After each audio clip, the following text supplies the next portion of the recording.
Our patron program is our biggest contributor to offset the expenses of this podcast. Thank you so much to everyone who has chosen to donate. It keeps us pushing forward on this mission. I appreciate it more than you know. To become a patron member, if you're not one yet, click the link in the bio, and I am incredibly grateful for your support. Welcome to the Covert Narcissism Podcast. I'm your host, Renee Swanson. Hey, welcome to the Thursday show of the Covert Narcissism Podcast. When we created the idea of the Thursday episodes, it was for throwback episodes and guest episodes. And the idea of the throwback is so that you can get the content that maybe you missed, way back at the beginning. And at some point, even those beginning episodes do start to fall off. And so we would just want to make sure we get this material into your hands. The other idea being, that we have guest episodes that we intermix in here, but I have to admit, guys, I'm really sorry. I've been crazy busy. Well, I'm not sorry because I'm helping more people, but my group sessions have been full and my individual sessions. And so I've been a little busy with trying to get the guests lined up, but now I'm focused back on that and going to be making a shift to get some more guest episodes into your hands. So I want to hear from you. Do you have somebody you want on this episode? Somebody you are eager to hear and you'd love to hear a conversation between, them and myself, maybe somebody that you've kind of been listening to or been thinking about? Just let me know. And I want to hear from you by email. My email address is Renee, RENEE, at cnglifecoaching.com. I will keep an eye out for those emails, and I can't wait to get more guest episodes into your hands. Why can't covert narcissists give some in conversations? And what to do about this crazy lack of give? In the last episode, I talked about the lack of give with a covert narcissist. And what do I mean by this? So the give I'm talking about is in communication, in conversations. And when we have conversations, we have little disagreements or miscommunications. I mean, that's normal. It's a normal part of life. When you give a little space for the other person to also be right, or when the give that you offer lets them off the hook a little bit, or to save face, when you're willing to carry some of that blame for the conflict or the issue, or even the potential issue, that's the give that I'm referring to. You might say something like, I could have said that better. I'm sorry about that. That's on me.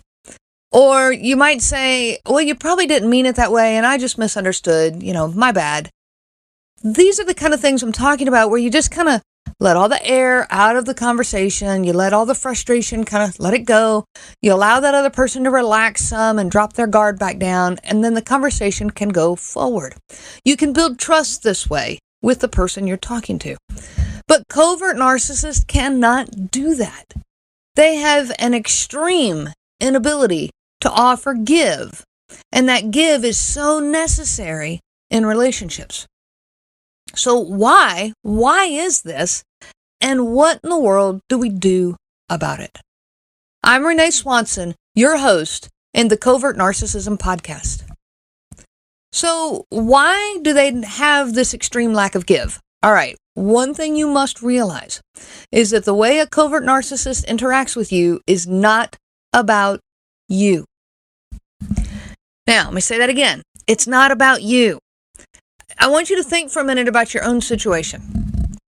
You're living with a covert narcissist, or you have lived with a covert narcissist, or you've had, some intense interaction with a covert narcissist, or you wouldn't be listening to this podcast. So I'm going to assume that you've had some of interactions with somebody who is a covert narcissist. Well, if you give them an inch in a disagreement, or an argument, or a miscommunication, whatever, they take a mile. So I want to give you an example. I want you to imagine for a minute that you're in a conversation with a covert narcissist. For me, it was my husband, so I talk about it as a him, but that is not to take anything away from the people who have suffered at the hands of a female covert narcissist.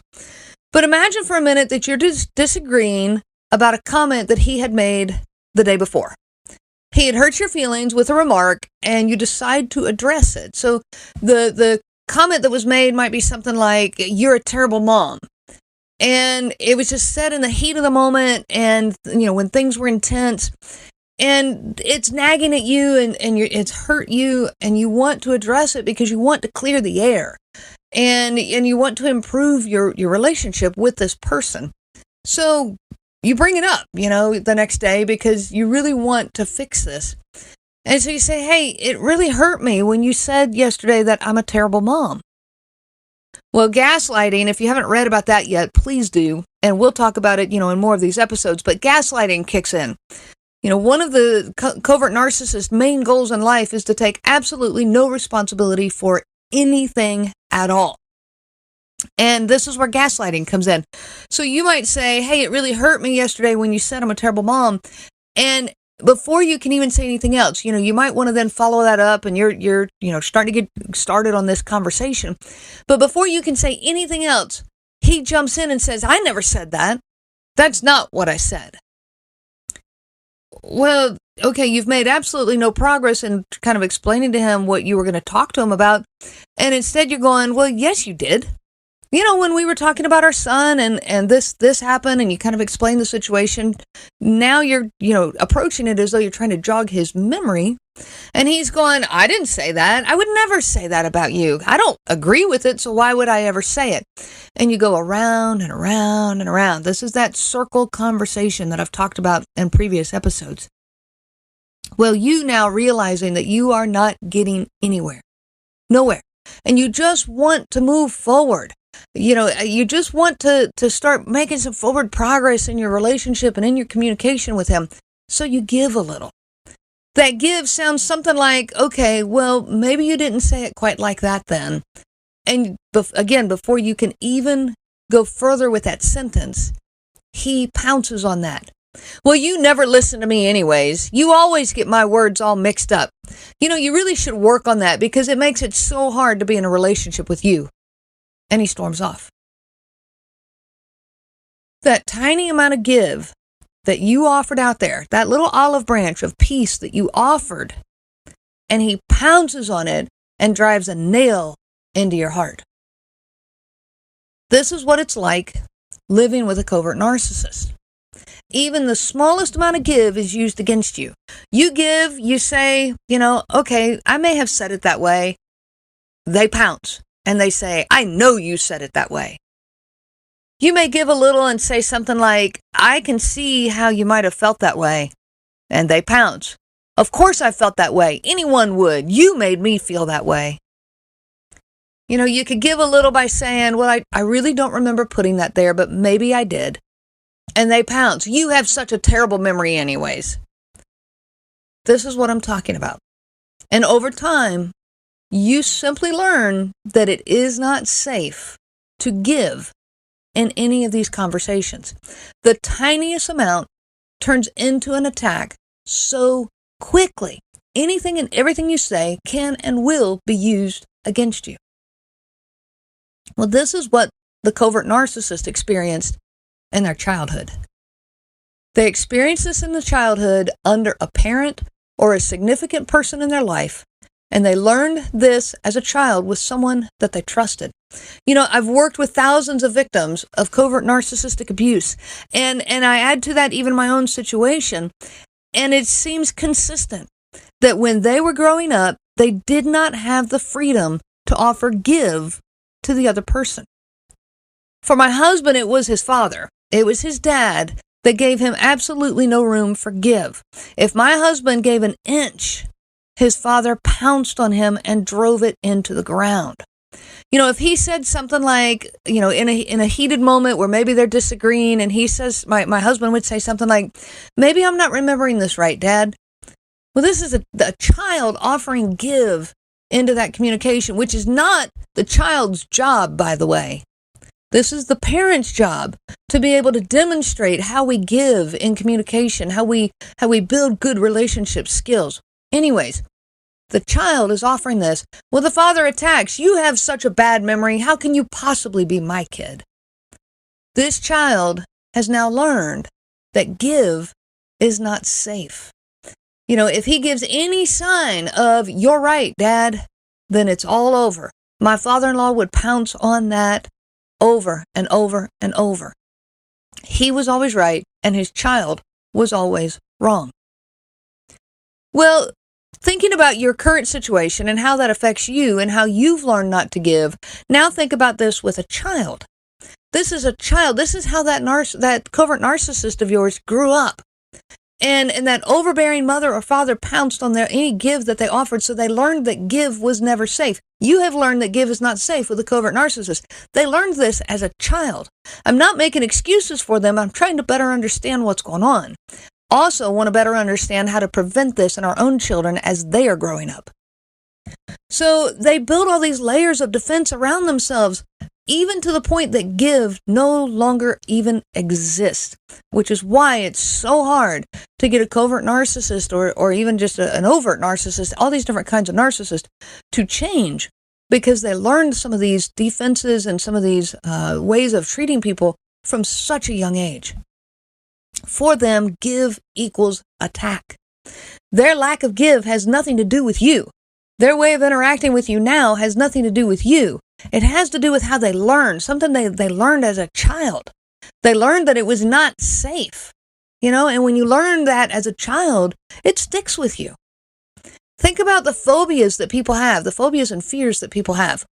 You have a phobia, somebody might have a phobia of heights, of spiders, of bees, of tight spaces, closed-in spaces, all of these. And those a lot of times, they come from childhood because something traumatic happened to them in a childhood, and it created such a strong reaction in them that it developed into a phobia. Well, covert narcissists have a phobia of give.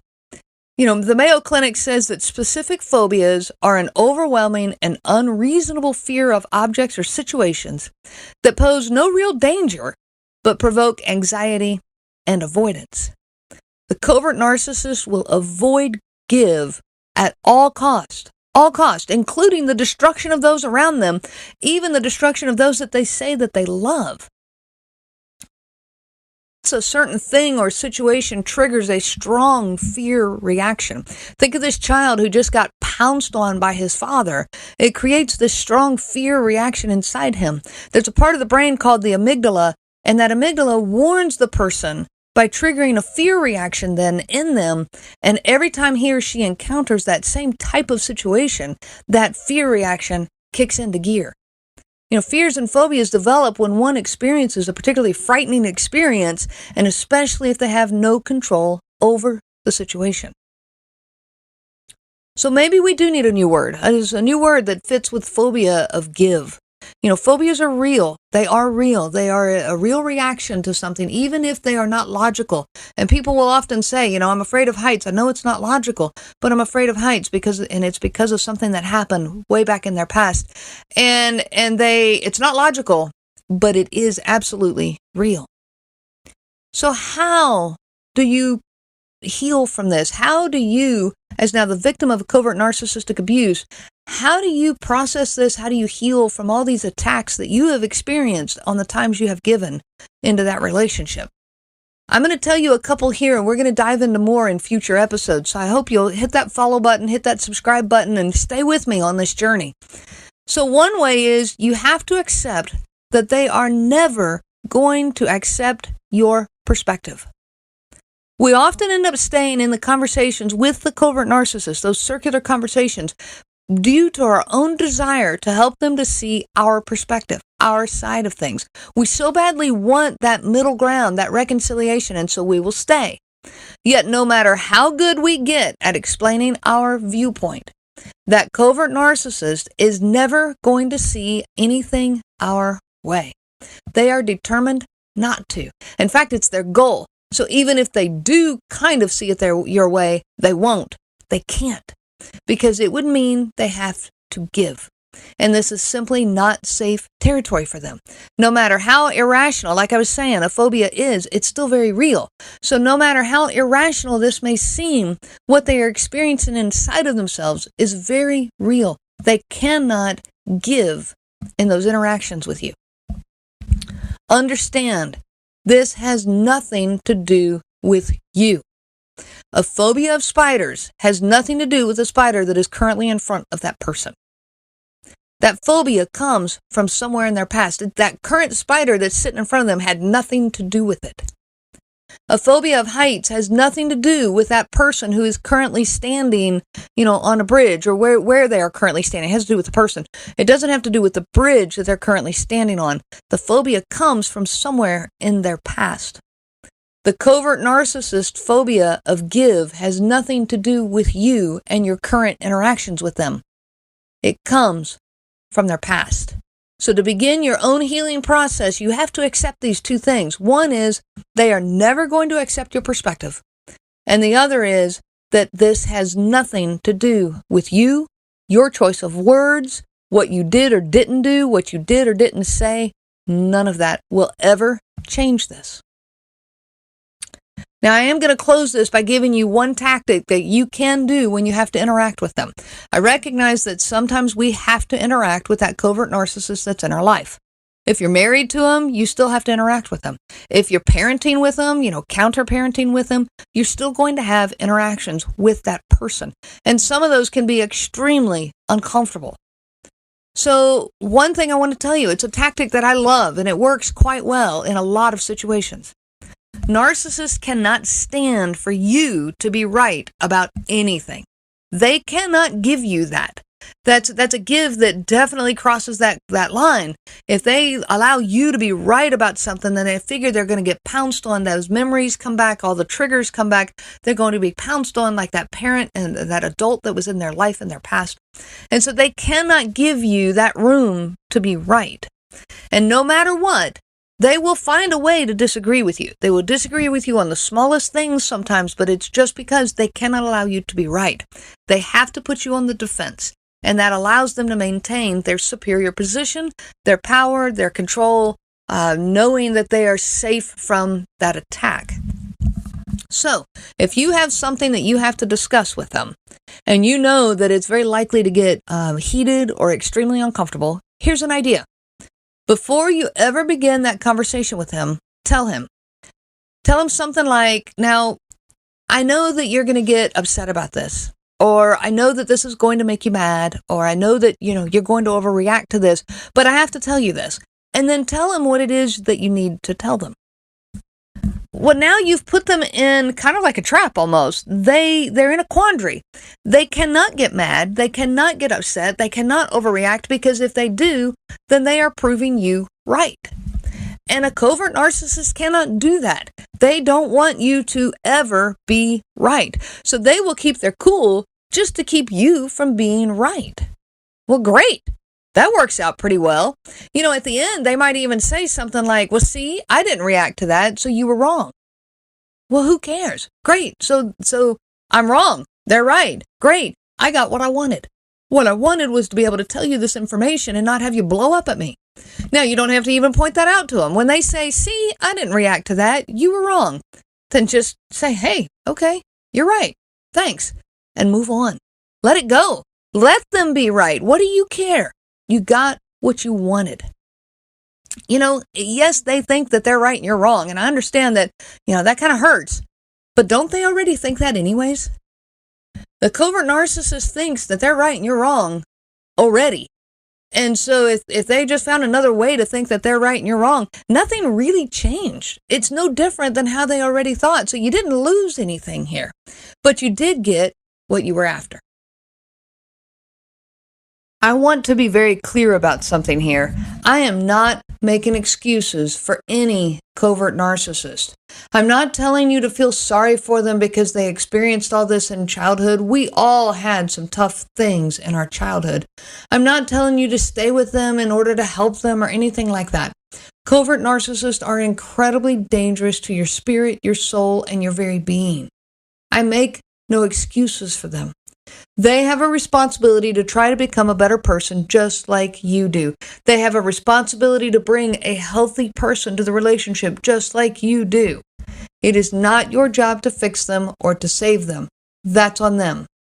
I've said it before, when you are teaching a full-grown adult the basic rules of human decency and compassion, then something is really wrong here.